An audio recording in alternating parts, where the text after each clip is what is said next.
नमस्कार, आप देख रहे हैं खबरी चौक।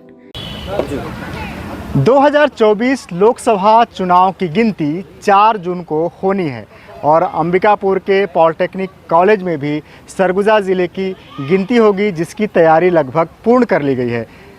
देश भर में हुए चुनाव की पूरी गिनती 4 जून को होनी है और 7 मई को सरगुजा ज़िले में लोकसभा का चुनाव हुआ था।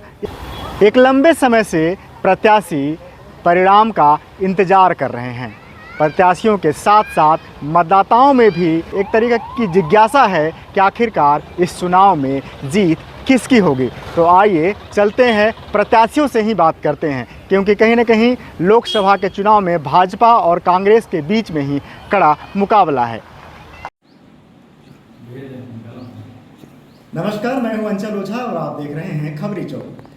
खबरी चौक में आज हम बात करने वाले हैं उस लोकसभा चुनाव की जिसका परिणाम 4 जून को आना है और प्रत्याशी अपने परिणामों का इंतजार कर रहे हैं।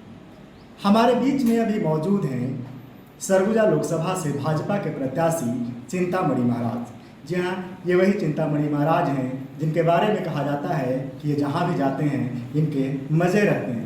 जब ये भारतीय जनता पार्टी में थे तो संस्कृत बोर्ड के अध्यक्ष थे और जब कांग्रेस में आए तो 2 बार लगातार विधायक बने और फिर जब इन्होंने भाजपा में वापसी की तो सरगुजा लोकसभा क्षेत्र से इन्हें प्रत्याशी बना दिया गया।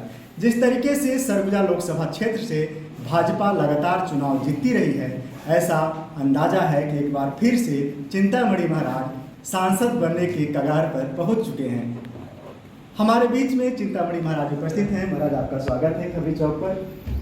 क्या लग रहा है चुनाव को लेकर कर? परीक्षा का जो परिणाम है, आप लोगों ने जो परीक्षा लिखा है उसका एक परिणाम आने वाला है, क्या लग रहा है? सबसे पहले तो खबरी चौक के सभी टीम को मेरा नमस्कार और सभी दर्शकों को भी मेरा सादर प्रणाम। अभी इस लोकसभा चुनाव में हमारे कार्यकर्ता और भारतीय जनता पार्टी के पदाधिकारी जो तन और मन से पूरा चुनाव प्रचार में लगे थे और जैसा उनका उत्साह था उसको देख करके हम ऐसा आकलन कर सकते हैं कि इस जंग में हमारा जीत होने सुनिश्चित है। इसमें हमारे कार्यकर्ताओं के साथ, पदाधिकारियों के साथ साथ हमारे देश के भी बड़े नेता यहाँ आए थे। आदरणीय प्रधानमंत्री जी का भी आना हुआ था और आदरणीय राष्ट्रीय अध्यक्ष जेपी नड्डा जी का भी आना हुआ था, उनका भी आशीर्वाद मिला। और हमारे प्रदेश के मुखिया माननीय मुख्यमंत्री जी विष्णुदेव साय जी, हमारे कृषि मंत्री रामविचार नेताम जी, महिला बाल विकास मंत्री लक्ष्मी राजवाड़े जी और स्वास्थ्य मंत्री श्याम बिहारी जायसवाल जी, उनका भी लगभग हमारे इस लोकसभा क्षेत्र में लगातार उनका भी आशीर्वाद और सहयोग मिला है। इसको देख कर के मैं ऐसा मानता हूं कि इस जंग में हम सफल होंगे। लोकसभा चुनाव के परिणाम तो कल 4 जून को घोषित होंगे और पता चलेगा कि सरगुजा लोकसभा क्षेत्र से सांसद कौन बनेगा। लेकिन चिंतामणि महाराज की कार्यप्रणाली जो है उसको देखकर यही कहा जाता है कि सुबह के 7 बजे से चिंतामणि महाराज अपने क्षेत्र में मौजूद होते हैं, लोगों के बीच में मौजूद होते हैं। जब तक कि कई नेता सोकर जागते भी नहीं हैं, चिंतामणि महाराज अपने क्षेत्र में घूमते हुए नजर आते हैं। कभी ट्रैक्टर में, कभी ऑटो में, कभी बस में, तो कभी पैदल भी लंबी दूरी तय करते हुए चिंतामणि महाराज को देखा जाता है। महाराज, ये जो आप लगातार लोगों के बीच में पहुंचते रहते हैं और कई बार देखा जाता है कि 6-7 बजे सवेरे आप लोगों के बीच में मौजूद रहते हैं, ये जो पूरा ऊर्जा है, इतनी ऊर्जा मिलती कहाँ से है कि इतनी सवेरे उठ के आप पहुँच जाते हैं लोगों के बीच में? नहीं, ये ऊर्जा जब हमारे मतदाता जिनके आशीर्वाद से हम उस उच्च पद को पाए रहते हैं, उनका प्रेम स्नेह जब मिलता है तो ऑटोमेटिक ऊर्जा मिलता है। और हमारा तो शुरू से स्वभाव रहा है सुबह जल्दी उठना।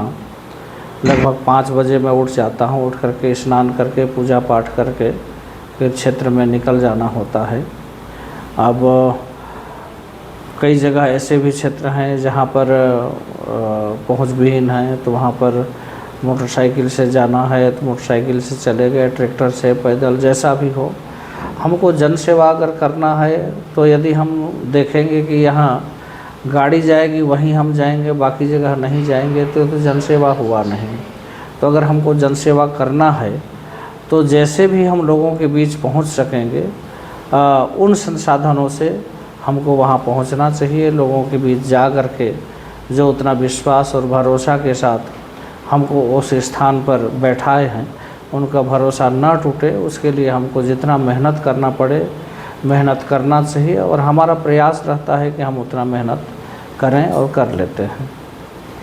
सरगुजा लोकसभा की यदि बात की जाए और वर्तमान के चुनाव की यदि बात की जाए तो कहीं न कहीं सरगुजा लोकसभा का यह चुनाव भाजपा और कांग्रेस के बीच में एक तरफ गहिरा गुरु के पुत्र हैं तो दूसरी ओर कहीं न कहीं गौड़ समुदाय एक तरीके से संगठित होकर कांग्रेस प्रत्याशी के लिए काम करता हुआ दिखा, और वहीं दूसरी ओर कंवर समाज के लोग गहिरा गुरु जो संत थे उनके पुत्र के लिए भी काम करते हुए नजर आए। और इनके साथ ही साथ एक अभी का जो चुनाव, खासकर जो अभी माहौल है, हिंदू मंदिर और भी कई ऐसे मुद्दे हैं जिसको लेकर भारतीय जनता पार्टी लगातार काम करती रही है।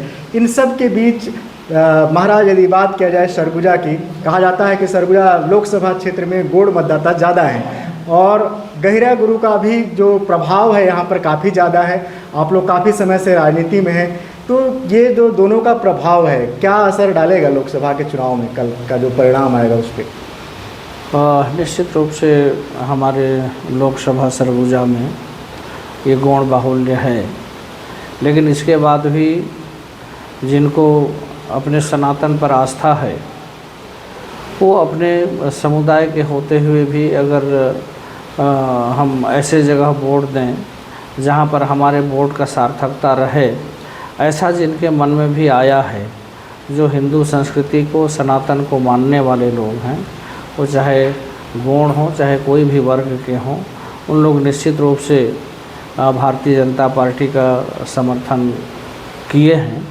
और उसके साथ साथ जो हमारे लोग हैं, हमारे संत समाज के लोग हैं, उसके साथ साथ अन्य जो भी हमारे मतदाता हैं, उनके मन में भी एक सनातन के प्रति तो आस्था है ही।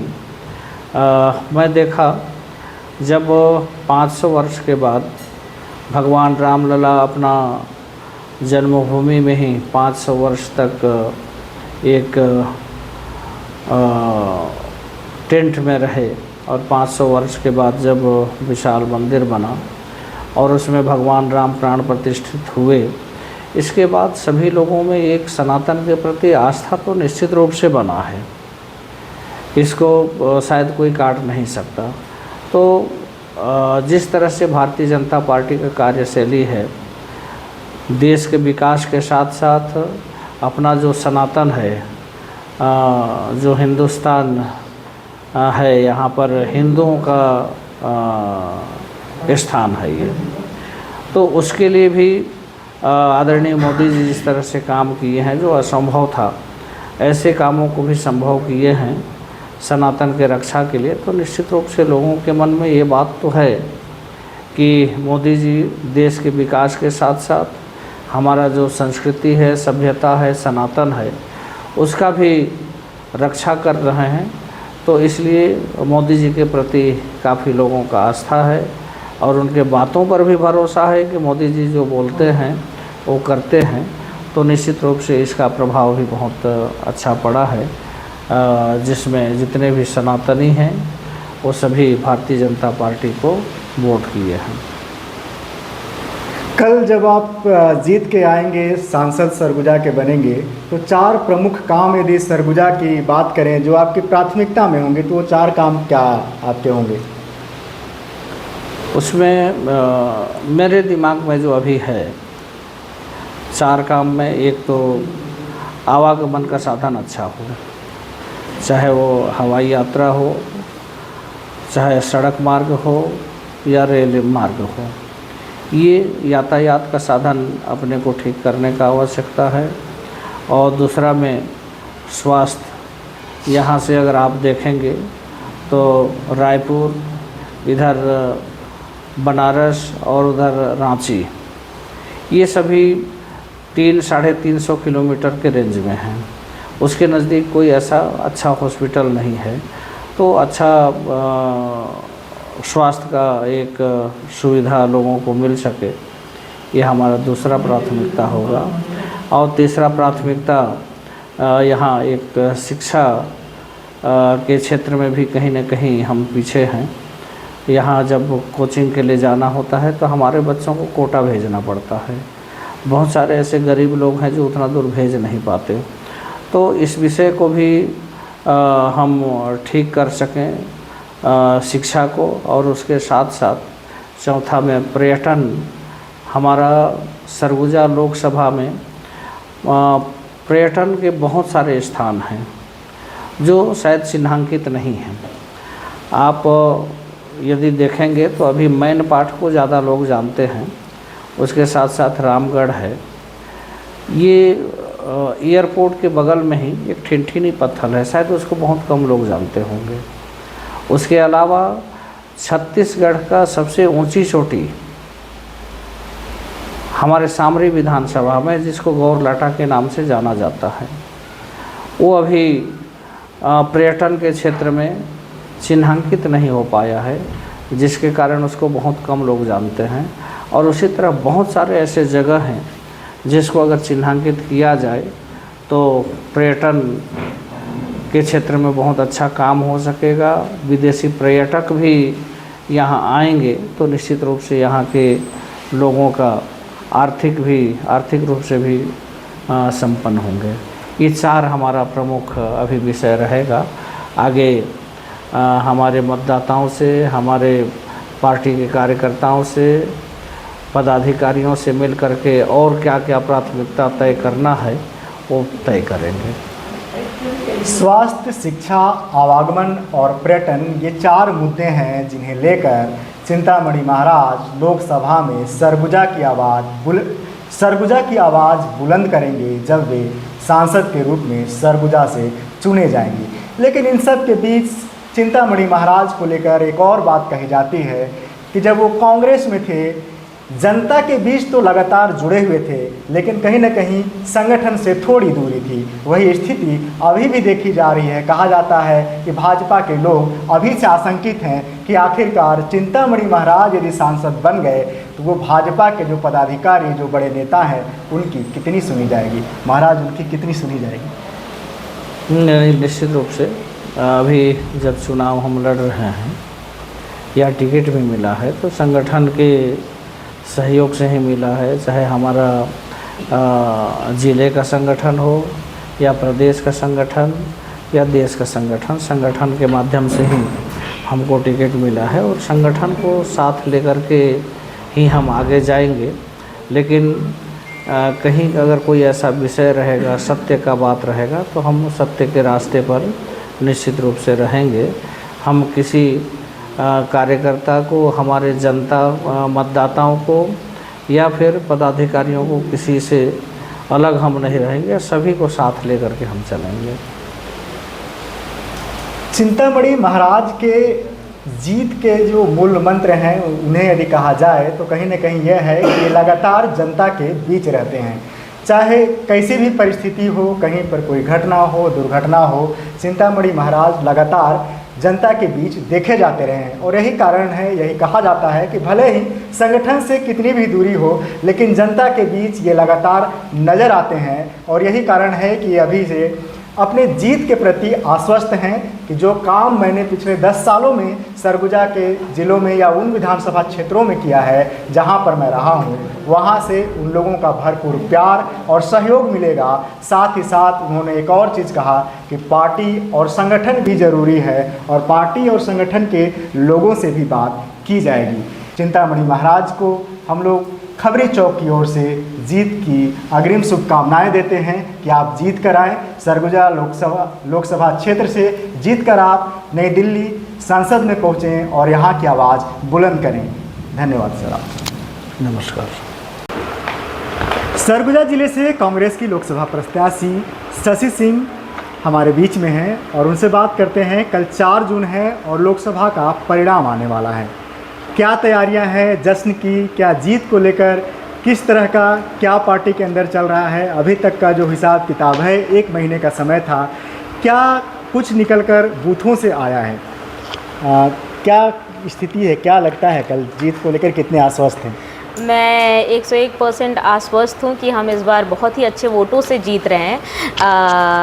अभी पूरी 1 महीने का हमारे पास टाइम था, पूरा समीक्षा किए, सारे समीक्षा से आंकलन लगाया कि बहुत अच्छे वोटों से हम जीत रहे हैं और तैयारी भी बहुत अच्छे से हुई है हमारी। कल की काउंटिंग की तैयारी अच्छी है और सारे कार्यकर्ता में एक बहुत ज़्यादा उत्साह है कि कल हम बहुत अच्छे से जीत रहे हैं। सरगुजा में ऐसा लगता है किसी पार्टी ने पहली बार किसी युवा को लोकसभा में मौका दिया। शशि सिंह एक युवा प्रत्याशी हैं और ऐसा माना जा रहा है कि युवाओं का रुझान कांग्रेस की ओर शशि सिंह को लेकर था। क्या लगता है युवाओं का जो जोश था, एक प्रत्याशी युवा था, उसको कितना फ़ायदा मिलेगा आपको? मुझे तो बहुत ही लग रहा है फ़ायदा है, क्योंकि हर तरफ मैंने देखा आजकल युवा पूरे सोशल मीडिया में एक्टिव है। ऐसे भी सारे युवाओं का रिस्पांस मेरे लिए बहुत पॉजिटिव रहा, उनके अच्छे सपोर्ट्स आए हैं। कई नए वोटर्स हैं, उन लोग भी जिनके बने नहीं थे उन लोग भी फोर्सफुली अपने वोटर आईडी कार्ड बनवाए कि हमको शशि दीदी को वोट देना है। युवा में काफ़ी उत्साह है, मैंने देखा। यदि बात की जाए तो कहा जाता है कि सरगुजा लोकसभा क्षेत्र में गौड़ मतदाता सबसे ज़्यादा हैं और आप गौड़ समुदाय से ही हैं। और दूसरी ओर देखा जाए तो भारतीय जनता पार्टी के जो प्रत्याशी हैं चिंतामणि महाराज, वो कंवर जनजाति से ताल्लुक़ रखते हैं और उनके पिता आदिवासी संत के रूप में गहिरा गुरुजी प्रसिद्ध हैं। तो ये जो दोनों मुकाबला था, कैसा मतलब जो लोगों का रुझान था वो किस ओर था, कैसा लगा जब फील्ड में घूमते थे तो? देखिए, मैं जिस समाज से बिलोंग करती हूँ, गौड़ आदिवासी हूँ मैं, उनका बहुत ही अच्छा सपोर्ट मुझे मिला है और मैं तो कहती हूँ कि चिंतामणि महाराज जी का समाज भी मुझे अपना आशीर्वाद दिए हैं, तो मुझे ऐसा कुछ कमी नहीं नज़र आया। सारी तरफ से बहुत अच्छे सपोर्ट मिले हैं। कल आप अगर जीतती हैं सरगुजा लोकसभा से और सांसद बनकर संसद भवन दिल्ली तक पहुंचती हैं, तो सरगुजा को लेकर 4 वो प्रमुख प्राथमिकताएं क्या रहेंगी जिस पर काम करना चाहेंगे? मैं रोज़गार के लिए बोलती ही आ रही हूँ कि हमारे यहाँ बेरोज़गारी बहुत है। हमारे शिक्षित युवा भाई बहन लोग पूरे बेरोज़गार पड़े, मैं रोज़गार पे काम करूँगी। रेलवे की कनेक्टिविटी पर भी मैं काम करना चाहूँगी, क्योंकि इसकी सुविधा होना बहुत ज़रूरी है और ये केंद्र से ही इसकी योजनाओं का हम लोग लाभ अच्छे से उठा सकते हैं, मुझे लगता है। शिक्षा पर करूँगी, हेल्थ पर करूँगी। सरगुजा के विकास के लिए अच्छे काम मैं करना चाहूँगी। शिक्षा, स्वास्थ्य, रेल का विकास और इसके साथ ही साथ रोजगार के मुद्दे वे प्रमुख मुद्दे हैं जिनको लेकर वे संसद में सरगुजा की आवाज़ को बुलंद करेंगी। यदि कल जीतती हैं तो जीत का जश्न कैसा रहेगा? सारे कार्यकर्ता में बहुत ज़्यादा एक्साइटमेंट है। उन लोगों का तो इतना प्रेशर है कि दीदी मिठाई बनाना शुरू करते, पटाखे लेने शुरू करते। 1 हफ्ते पहले से ही उनका ये कहना है। मुझे तो वैसे कुछ नहीं, एक्साइटमेंट तो है कि हम जीतेंगे, लेकिन मुझसे ज़्यादा मुझे लगता है कार्यकर्ताओं में बहुत ज़्यादा एक्साइटमेंट है। शिक्षा, स्वास्थ्य, रेल का विकास और रोजगार, ये 4 प्रमुख मुद्दे रहेंगे जिन पर यदि जीत कर आती हैं तो शशि सिंह काम करेंगी। कल 4 जून है और कल लोकसभा चुनाव के परिणाम आएंगे। परिणाम में यह देखा जाएगा कि आखिरकार जीत कर कौन आता है, किसको जनता ने अपना जनप्रतिनिधि चुना है। आप देखते रहिए खबरी चौक।